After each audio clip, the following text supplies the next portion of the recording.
Au menu des journées scientifiques sur la science, la culture, l'éducation et le développement, ce jeudi 27 janvier 2022, une table ronde sur l'interface, la communauté des ressources et les partenariats.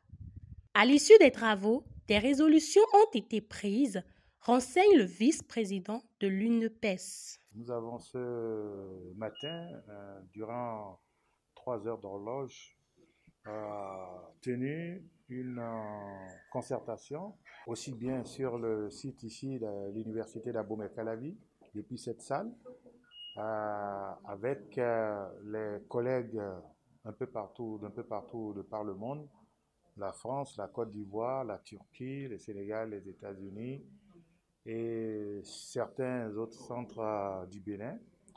Il a été question donc d'échanger par rapport à la situation actuelle de la recherche, l'état du développement de l'enseignement et l'état dans lequel nos établissements se retrouvent aussi bien dans le secteur privé que dans le secteur public par rapport aux acquis de leur recherche et par rapport au service qui est apporté en soutien à l'entrepreneuriat, aux entreprises. Parce que, vous savez, si on continue à travailler, à former des gens sur des programmes dans des spécialités euh, qui n'ont pas de suite dans l'entreprise, dans l'entrepreneuriat ou dans les besoins de la communauté, nous allons droit dans le mur parce que le nombre de chômeurs va s'accroître, mais également nos pays ne vont pas se développer. Un tour de table a été fait et nos amis de la France ont présenté la situation en France, mais également présenté plusieurs autres modèles de par le monde.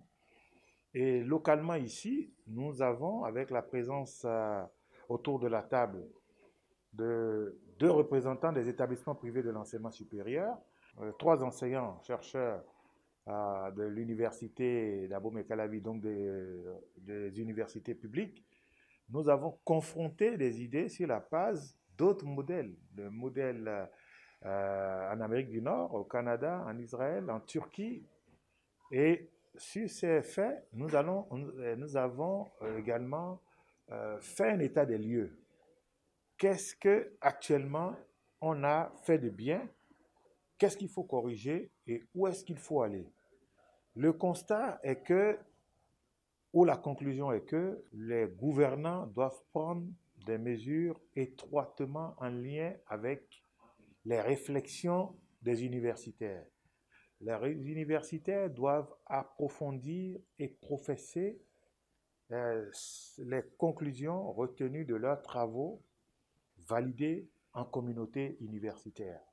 Et à partir de cela, de cette étape, il va falloir donc maintenant voir au niveau des entreprises le type de partenariat, type de contrat pour recevoir les apprenants en formation, puis qu'est-ce qui les attend, qu'est-ce qu'ils peuvent apporter à l'entreprise à la fin de leur formation. Ça leur garantit un point de chute après, mais également, il faut que les entreprises sachent ce qu'elles gagnent. Parce que si elles savent ce qu'elles gagnent, elles pourront investir, elles pourront accompagner la formation et le niveau va s'élever.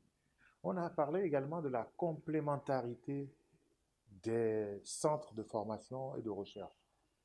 La complémentarité, que ce soit public-public, privé-privé, privé-public, qui devient une nécessité au regard des moyens limités, mais des besoins énormes suscités par la recherche, et surtout au niveau des sciences et technologies, où vous voyez que les données, les référentiels s'accélèrent, se modifient, se développent, et beaucoup de choses deviennent caduques. Donc, s'il faut se mettre à jour, il faut beaucoup d'engagement, de moyens financiers, mais il y a également les aspects pédagogiques où il faut mettre des gens à jour parce que c'est la pièce essentielle, c'est le moteur de la chose, les ressources humaines.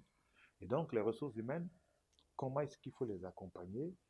comment est-ce qu'il faut les motiver et comment est-ce qu'il faut assurer les capacités réelles pour faire face à la situation.